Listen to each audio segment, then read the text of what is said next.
0812200085 di mata kuliah Pendidikan Kelas Rangkap yang diampu oleh Bapak Tio Gusti Satria Magister Pendidikan.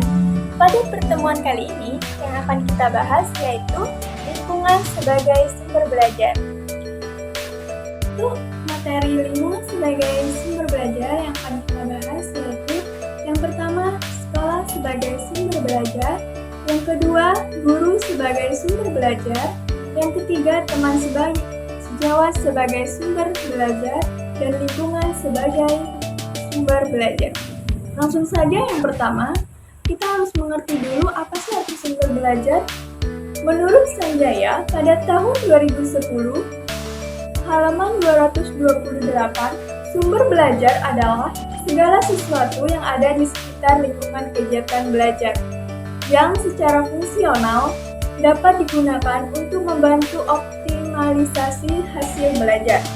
Dan ada lagi menurut Sitepu pada tahun 2014, sumber belajar merupakan salah satu komponen dalam kegiatan belajar yang memungkinkan individu memperoleh pengetahuan, belajar, memberikan pengalaman belajar, dan tanpa sumber belajar, maka tidak ada mungkin dapat terlaksana proses pembelajaran dengan baik. Jadi, sumber belajar adalah seluruh sumber atau bahan, materi, atau pembelajaran dengan tujuan untuk mempermudah dan membantu secara optimal pada peserta didik dalam rangka meningkatkan pemahaman dan hasil belajar peserta didik. Lanjut yang pertama, sekolah sebagai sumber belajar. Menurut Hasbullah, pada tahun 2005, lingkungan sekolah dipahami sebagai lembaga yang formal, yang teratur, sistematis, dan bertingkat, mengikuti syarat-syarat yang jelas dari taman kanak-kanak hingga perguruan tinggi. Lingkungan sekolah berfungsi sebagai lingkungan yang formal dan sangat penting dalam proses pembelajaran. Dalam konteks pendidikan, lingkungan sekolah tidak hanya pendidikan mencakup ruang kelas, tetapi juga komponen yang ada di dalam dan sekolah yang mendukung kegiatan belajar mengajar. Berikut beberapa alasan mengapa sekolah berfungsi sebagai sumber belajar. Yang pertama, pengembangan kecerdasan dan pengetahuan.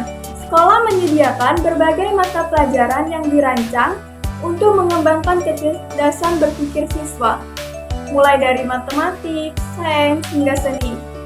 Melalui pembelajaran ini, siswa dapat memperoleh akademik tetapi juga keterampilan berpikir kritis dan logis, yang juga penting untuk menghadapi tantangan masa depan.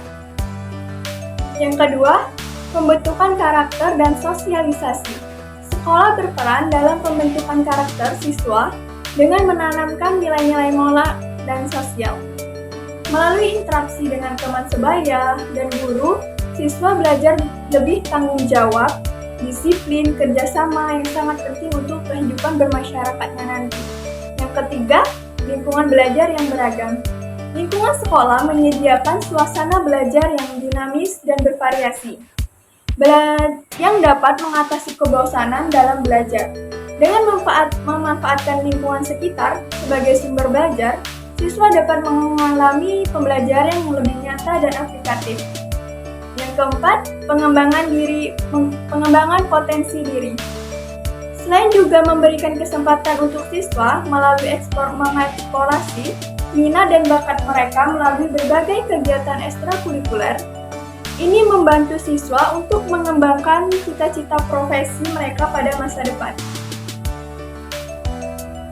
Sekolah dapat memanfaatkan lingkungan sekitar sebagai sumber belajar yang efektif. Ada beberapa contoh yang konkret. Satu, seperti adanya taman atau kebun di lingkungan sekolah untuk mempelajari jenis-jenis tumbuhan, siklus hidup, serta proses fotosintesis secara langsung di kebun sekolah tersebut.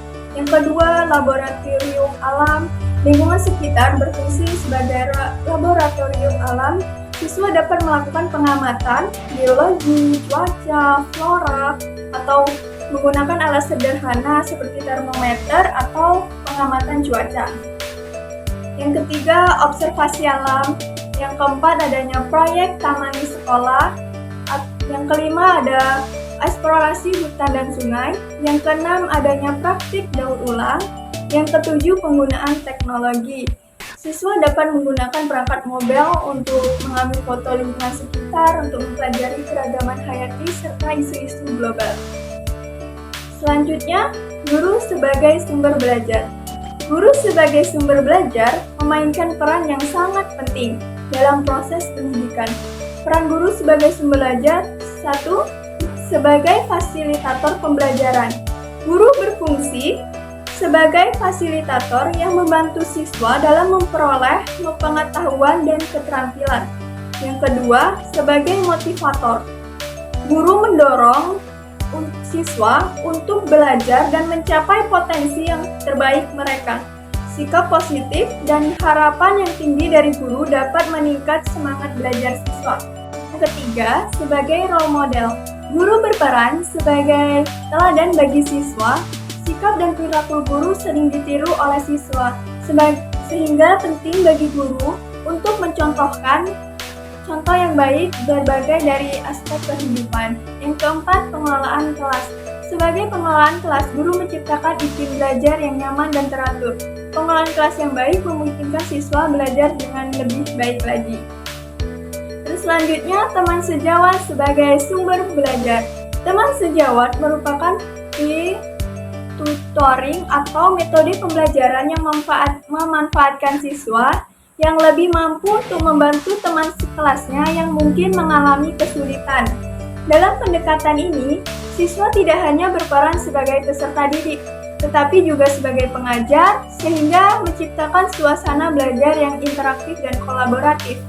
Manfaat pembelajaran teman sejawat: yang pertama, peningkatan pemahaman materi. Siswa yang berperan sebagai tutor dapat menjelaskan materi dengan cara yang lebih mudah dipahami oleh teman sebayanya, menggunakan bahasa dan contoh yang relevan bagi mereka. Yang kedua, meningkatkan keterampilan sosial. Pembelajaran dengan teman sejawat mendorong siswa lebih berinteraksi, berkomunikasi, dan bekerja sama dengan kelompok. Ini membantu mereka mengembangkan keterampilan sosial yang penting dalam kehidupan sehari-hari. Yang ketiga, meningkatkan kepercayaan diri. Siswa yang menjadi tutor akan merasa lebih percaya diri ketika mereka dapat membantu teman-temannya. Hal ini dapat meningkatkan motivasi belajar mereka dan membantu mereka lebih aktif dalam proses pembelajaran. Selanjutnya, lingkungan sebagai sumber belajar.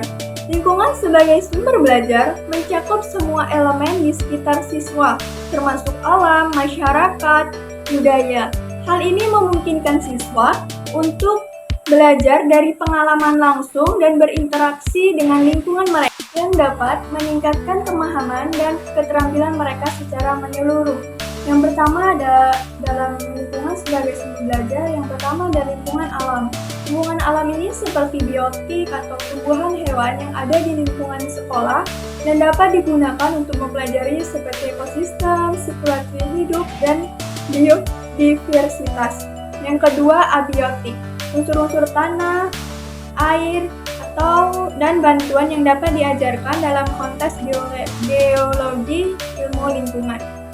Yang kedua, ilmu sosial. Interaksi dengan masyarakat sekitar memberikan pemahaman tentang norma sosial, budaya, dan adat istiadat. Siswa dapat melakukan observasi langsung atau wawancara untuk memahami dinamika sosial. Yang ketiga, lingkungan buatan. Misalnya struktur seperti taman, bendungan, atau fasilitas umum lainnya yang dapat digunakan untuk mempelajari rekayasa atau arsitektur dan manajemen sumber daya. Baiklah, itu saja materi pada pertemuan kali ini. Saya Iri, wassalamualaikum warahmatullahi wabarakatuh. Terima kasih.